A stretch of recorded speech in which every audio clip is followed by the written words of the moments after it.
살아가시는 저와 여러분들이 되기를 예수님의 이름으로 축복드립니다. 오늘 말씀은 연약함을 인정하는 믿음의 중요성이라고 하는 말씀으로 이 시간 함께 은혜를 나누고자 합니다. 인사를 하랬네요. 옆에 분들을 바라보시면서 사랑하고 축복합니다. 네, 사랑하고 축복합니다. 네. 건강 더 조심하셔야 됩니다. 날씨가 추워지면서 또 감기 걸리지 않게 조심하시고, 또 감기로 인하여서 우리의 마음이 무너지지 않는 그런 모습들이 되시길 부탁드리겠습니다. 이 세상에는 두 부류의 사람이 있다고 합니다. 한 부류의 사람은 예수님을 믿는 사람, 그 다음 반대는 누구일까요? 예수님을 어떤 사람? 예수님을 믿지 않는 사람. 어렵게 생각하지 마십시오. 예수님을 믿는 사람이 있으면 예수님을 믿지 않는 사람들이 있다라는 거죠.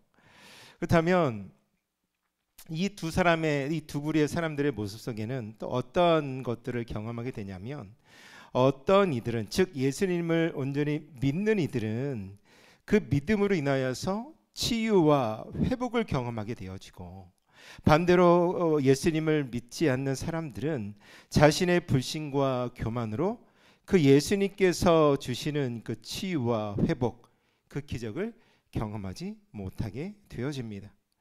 오늘 이야기에서는 예수님을 향한 간절한 믿음으로 병에서 치유받은 사람들의 모습, 또 이를 보고도 끝내 마음을 닫은, 그러므로 예수를 믿지 않았던 이 바리새인들이 대조되면서 두 부류의 사람들이 동일하게 등장하고 있습니다.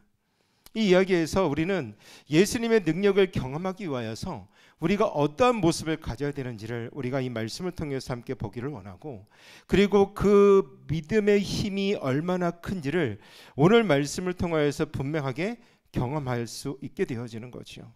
그래서 이 이야기는 우리의 삶에 있어서 믿음의 중요성을 다시 한번 우리에게 일깨워 주는 것이고, 우리를 향한 하나님의 사랑과 은혜를 깨닫게 해주시는 말씀의 부분이기도 합니다. 오늘 이 말씀을 통하여서 여러분들이 함께 결단하기를 원하는 것은, 우리 모두가 예수님의 능력을 함께 체험하기를 원합니다. 그리고 그렇지만 그 능력을 경험하기 위하여서 우리가 해야 될 것이 무엇인지를 다시 한번 돌아보고, 우리가 마음을 열고 예수님을 향한 절대적인 믿음과 겸손한 태도가 우리 가운데 있어야 되는 것을 우리가 오늘 말씀을 통하여서 온전한 그 태도를 가져야 될 줄로 믿습니다. 그래서 우리는 이 시간 불신과 교만한 마음, 혹 우리가 예수님을 믿고 있지만 혹 우리들의 삶 속에서 혹 예수님을 믿지 않았던 이 바리새인처럼 그것을 보고도 마음을 닫고 예수님을 믿지 않았던 이 바리새인과 같은 모습이 있지 아니한가라고 하는 모습들을 다시 한번 돌아보고, 하나님 앞에서 우리의 연약함을 인정하며 그분의 도우심을 간구하며 나아가시는 저와 여러분들이 되기를 소망하겠습니다. 예수님께서 그런 우리를 기다리고 계신다라는 거죠. 우리가 믿음으로 결단하고 그분 앞에 나아갈 때 주님은 놀라운 능력과 은혜로 우리의 모든 것을 채워주실 줄로 믿습니다. 이 시간 우리가 정말로 결단하고 마음속 깊이 더욱더 예수님을 전적으로 신뢰하며 그분의 능력을 경험해 나가는, 오늘 말씀을 통해서 그것을 체득해 나가는 저와 여러분들이 되기를 예수님의 이름으로 축복드리겠습니다. 오늘 말씀을 보면 예수님께서 머물고 계셨던 그 한 마을을 떠나서 두 맹인이 예루살렘을 떠나려 할 때 두 맹인이 예수님을 따라왔던 말씀이 오늘 말씀에 등장합니다.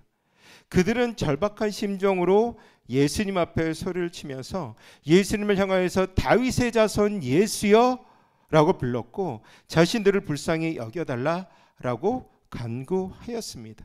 단순한 간구가 아니라 간절한 마음으로 그분의 이름을 크게 불렀다라는 거죠. 우리가 때로는 소심한 마음을 가지면 어떻게 부릅니까? 예수님, 다윗의 자손 예수여, 나를 구원해 주시옵소서 라고 우리는 큰 소리 치지 못할 겁니다. 그런데 우리가 정말 간절한 마음이 있고 간절한 소망들이 있다면, 그 예수님이 정말 예수님께서 저 앞에 있다면 우리는 큰 소리 쳐서 다윗의 자손 예수여, 우리를 불쌍히 여겨 주시옵소서 라고 우리는 소리칠 수밖에 없다라는 거죠. 그들은 예수님을 다윗의 자손이라고 부르는 것은 어떠한 다윗의 혈통으로 오신 왕으로서만 믿었던 것이 아니라 그분이 메시아이심을 믿었기 때문에 그렇게 다윗의 자손이라고 부르고 있는 겁니다. 그들이 가지고 있는 이 믿음이야말로 예수님의 능력을 경험할 수 있는 열쇠라는 거죠. 예수님은 그들의 믿음을 확인하신 이후에 그 사람들을 어떻게 하셨냐면 그들의 눈을 뜨게 하셨고 믿음이 그들을 치유하였다라고 말씀해 주시고 있습니다. 그런데 이 말씀에서 흥미로운 것은 뭐냐면 이 두 맹인이 어떠한 특별한 성경 지식을 가지고 있었던 사람이 아니었다라는 거죠. 그렇다면 그럼에도 불구하고 이 두 맹인이 어떻게 다윗의 자손 예수여 나를 불쌍히 여기셔서 그들은 믿음으로 간절하게 그 주님을 향하여서 나를 치료해 달라라고 외칠 수 있었겠습니까? 그것은 그들이 하나님의 말씀을 받아들이는 그 순간에 어떠한 믿음을 하나님의 말씀을 생각하고 이 하나님의 말씀이 진짜야 아니야라고 이야기하는 것이 아니라 이 예수님의 말씀이 이 율법에 맞아 안 맞아라고 생각했던 것이 아니라 온전히 그분께서 나를 치유해 주실 것을 그 하나님의 말씀이 나에게 있어서 가장 중요한 것이고 단순하고 순수한 마음으로 그들이 그것을 온전히 바라보았기 때문에 결국 그들은 그 맹인의 그 모습에서 보이지 않는 눈이 띄어지게 되었다라는 거죠. 그들은 자신들이 들었던 이 짧은 말씀 앞에 재고자시고한 것이 아닙니다. 그들이 사람들이 전해주는 소문들은 단순히 어떠한 그 하나의 이야기 또 하나의 어떠한 그 신화라고 어떤 들려주는 이야기로 들린 것이 아니라 그 소문들이 바로 자신들에게 있어서 어린아이처럼 그 말씀이 자신들에게 받아들였다라는 거죠. 우리 중학생 된 아이가 아빠가 이야기하는 것에 슬슬 아빠 거짓말이야 이거 맞아라고 이야기하는 부분들이 있지만 우리 지율이는 아빠가 이야기하는 것에 있어서 다 믿고 나아갑니다. 아빠가 하는 말 다 믿어요, 지율이? 감사합니다. 믿는다고 이야기해요. 이 어린아 같은 믿음이 우리 가운데 필요하다라는 거죠. 우리의 인간적인 모습 안에는 우리가 점점 장성해지다 보면 내가 가지고 있는 생각과 내가 세상에서 배웠던 지식을 통하여서 이 하나님의 말씀이 진짜인가 아니면 가짜인가 아니면 하나의 허구인가 들려지는 어떤 이야기들로 생각할 수도 있지만 우리가 하나님의 말씀을 받아들이는 데 있어서는 이 어린아이들과 같은 신앙의 모습들이 우리 가운데 있을 때에 하나님의 그 능력, 그 예수 그리스도의 능력을 경험하게 되어주는 중요한 요소가 되어지는 거죠. 그들은 이러한 순수한 믿음이 그 가운데 있었고 그러한 믿음은 오늘 이 시대를 살아가면서 신앙의 테두리 안에 있는 우리들에게 있어서 중요한 교훈을 해주고 있음을 우리는 봅니다. 우리의 신앙의 단순함과 순수함을 우리는 잊어버리기도 한다라는 거죠. 한번 생각해 보십시오. 우리의 신앙이 어떤가? 내가 처음 믿었던 나의 신앙의 모습과 점점 신앙이 자라나면서 혹 내가 교회 생활을 하면서 하나님의 말씀을 들으면서 우리는 하나님의 말씀을 순수하게 100% 그 말씀을 믿고 나아가고 있느냐라는 거죠. 모든 것을 맡기라라고 말씀하셨을 때 우리는 하나님 앞에 100% 맡기는 신앙의 모습들을 갖고 있는가라고 하는 부분들입니다. 우리의 신앙이 단순함과 순수함을 잊어버리게 되면 하나님의 놀라운 역사를 경험하게 되지 못한다라는 거죠. 우리가 하나님의 능력을 경험하지 못하는 것은 우리 안에 이런 순수한 믿음이 없게 되어지는 겁니다. 오늘날에도 많은 신앙인들이 예수님의 그 기적, 그 능력을 경험하고 싶어 합니다. 누구나 다 경험하고 싶고 어떠한 방언과 어떠한 이적을 넘어서서 예수님을 진짜 만나고 싶어하는 그 간절한 마음들이 있다라는 거죠. 그러나 이성적인 판단이 우리에게 들어오고 분별력을 앞세우다 보니까 우리 안에 단순한 믿음을 갖지 못하고 어떤 것을 재고 이것이 맞는지를 두드리면서 건너는 신앙의 자리에 있어서 내가 조심히 건너는 것도 중요하지만 이 말씀이 진짜냐 아니냐를 우리가 두드리면서 건널 때가 너무나도 많다라는 거죠. 분명히 하나님의 말씀이 우리에게 중요한 것임을 알고 있고 그 하나님 말씀이 살아계신 하나님을 통하여서 우리에게 주신 이 성경 말씀임을 우리가 분명히 알고 있지만 이 말씀을 받아들일 때에도 우리는 그 말씀을 순수하게 받아들이지 못하고 우리는 그것을 결국 경험하지 못한다는 거죠. 우리가 예수님께 나아갈 때 불완전한 이성을 말씀보다 앞세우는 어리석음이 우리 가운데 있다면 우리 모두는 회개해야 되는 것이고 그분의 말씀을 믿음으로 받아들일 수 있는 우리 모두가 되시기를 소망합니다. 그렇게 할 때 여러분들이 아멘 하셨잖아요. 아멘으로 고백할 때 그 하나님의 말씀을 순수하게 받아들이기로 결정하고 그 하나님의 말씀을 우리가 어떠한 생각과 어떠한 이성과 어떠한 지식으로 우리가 재면서 그 말씀을 받아들이는 것이 아니라 순수하게 그 말씀을 받아들일 때 우리는 예수님의 놀라운 능력을 경험하는 겁니다. 이성은 이 세상을 이해하는 중요한 도구입니다. 이 세상을 살아갈 때 이성이 우리 가운데 분명히 있어야 되는 것은 분명합니다. 그러나 우리가 하나님의 말씀을 받아들임에 있어서 우리 믿음의 사람들이 하나님의 말씀을 받아들임에 있어서 우리의 이성을 초월하는 순수한 믿음이 우리 가운데 필요할 줄로 믿습니다. 이 순수한 믿음은 어떤 것이냐면 논리나 이해를 넘어서는 것이 필요하다라는 거죠.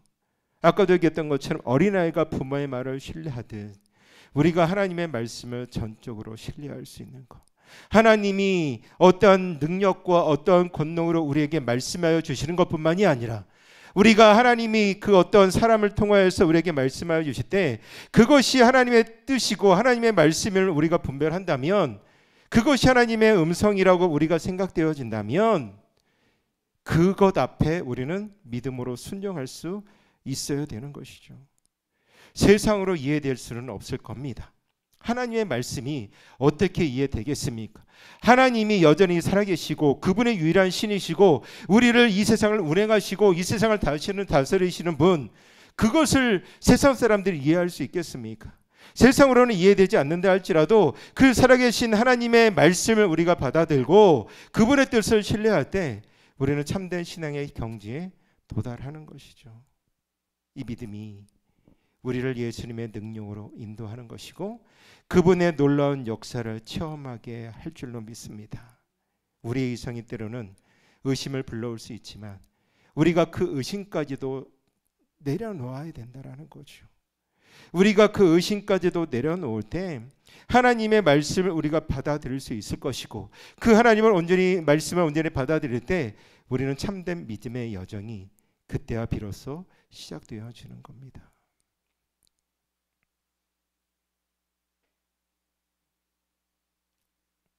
이성적 판단을 초월한 이 믿음은 하나님의 능력에 대한 완전한 신뢰일 것이고 이를 통하여서 우리는 하나님의 살아계심을 깊이 경험하게 됩니다. 또한 우리가 더욱더 이 말씀을 통하여서 깨달을 수 있는 것은 뭐냐면 우리의 연약함을 인정해야 된다는 거죠. 예수님께서 귀신 들려 말하지 못하는 사람들을 치유하셨습니다.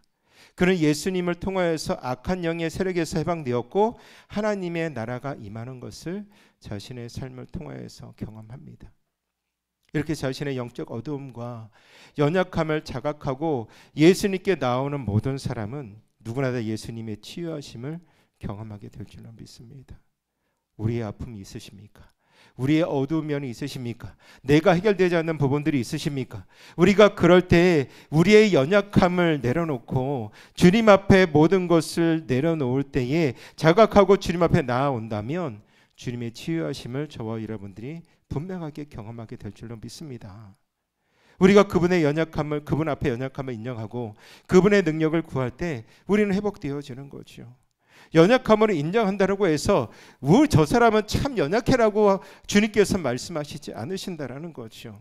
인간은 그 사람을 향하여서 연약하다라고 말할 수 있지만 하나님은 연약한 자가 하나님 앞에 모든 것을 내려놓고 나아올 때 결코 그것은 부끄러운 것이 아니고 그것이 믿음을 성장시키는 것이고 하나님의 능력을 체험하는 중요한 출발점이 되어진다라는 것입니다. 우리는 스스로 강하다라고 생각할 때 하나님의 도우심을 간과할 수밖에 없지만 연약함을 솔직하게 인정할 때 하나님의 능력이 우리의 삶에 역사되어질 겁니다. 그러나 오늘 말씀에 등장하였던 이 하나님을 예수님의 말씀 앞에 온전히 믿음으로 나아갔던 사람들과 다르게 예수님을 온전히 바라보지 못했고 예수님을 불신하였던 바리새인들이 등장하고 있습니다. 이 바리새인들은 예수님의 능력을 불신하여서 오히려 그것을 귀신의 능력이다라고 비난하였습니다. 그들은 스스로 영적으로 깨어 있었다. 하나님께서 주신 그 율법을 내가 다 잘 알고 있고 그것을 온전히 지키고 있고 어느 누구보다 경건한 모습으로 살아간다라고 있었던, 영적으로 깨어 있었다라고 말했던 사람들이지만 실제로는 영적으로 죽어 있는 상태였습니다.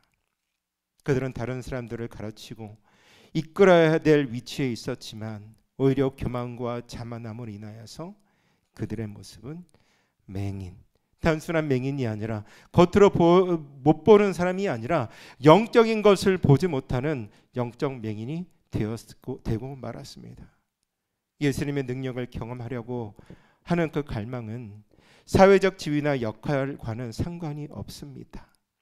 중요한 것은 우리가 영적인 어두움에서 벗어나서 가난한 마음으로 하나님의 도우심을 구하는 것이죠. 우리가 하나님 앞에서 가난한 마음을 가질 때 하나님은 우리에게 다가오시고 그분의 놀라운 은혜와 능력을 우리에게 베풀어 주십니다. 그러나 반대로 교만은 하나님의 은혜를 갈아먹는 장애물일 겁니다. 우리의 마음속에 겸손과 가난한 마음이 있다면 하나님께서 역사하시는 통로가 될 것입니다. 오늘날 타락한 세상 속에서 이렇게 간구하며 나아가는 기도는 세상 속에서 매력적이지 않을 겁니다. 세상적인 기준을 가지고 있는 그리스도인들 안에는 이것이 매력적으로 다가오지 않을 겁니다. 그러나 예수님께서 말씀하셨던 것처럼 심령이 가난한 자에게는 천국이 허락되어져 있다라는 사실을 잊지 마시기를 부탁드리겠습니다. 우리는 그분 앞에서 연약함을 인정해야 합니다. 그리고 그분의 도우심을 구해야 합니다. 세상의 가치관과 다르게 하나님의 나라는 겸손하고 가난한 심령을 가진 자들에게 열려 있습니다. 이러한 마음을 가질 때 우리는 하나님의 나라에 들어갈 수 있으며 그분의 놀라운 사랑과 능력을 경험할 겁니다. 하나님의 나라는 세상의 지혜나 힘에 있지 아니합니다. 오직 가난하고 겸손한 마음을 가진 사람들에게 주어집니다.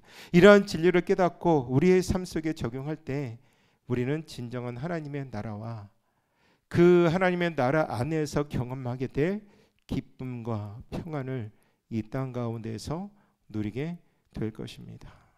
말씀 맺겠습니다. 우리 모두는 예수님의 능력을 경험하고 싶어 합니다. 그러나 우리 안에 있는 불신과 교만 때문에 그 능력을 경험하지 못할 때도 많습니다. 이제는 우리가 불신과 교만함을 내려놓고 주님의 약속을 굳게 잡으며 그분의 도우심을 간절히 구하시는 저와 여러분들이 되기를 부탁드리겠습니다. 주님은 우리를 신뢰하고 그분의 약속을 붙드는 자들에게 놀라운 능력을 베풀어 주실 겁니다. 사랑하는 성도 여러분, 이 시간 함께 기도하며 나아갈 때 이렇게 결단했으면 좋겠습니다. 우리의 삶 속에서 예수님의 능력이 실현되도록 우리에게 믿음을 허락하여 주시옵소서. 그분의 은혜를 간구하시는 저와 여러분들이 되기를 소망합니다. 예수님은 언제나 우리를 기다리고 계시고 우리가 믿음으로 다가갈 때 그분의 능력과 은혜를 우리에게 부어주실 겁니다. 오늘 맹인과 귀신 들렸던 자가 그것을 경험하지 않았습니까? 우리가 믿음으로 다가갈 때 그분의 능력과 은혜를 우리가 경험할 겁니다. 이제 우리의 삶에서 하나님의 영광을 드러내기를 결단하기를 소망하고 주님께서 우리를 통하여 역사하시기를 기도하십시오. 그렇게 할 때 우리의 믿음은 날로 성장하고 예수님의 능력은 우리를 통하여 강하게 나타나게 될 줄로 믿습니다.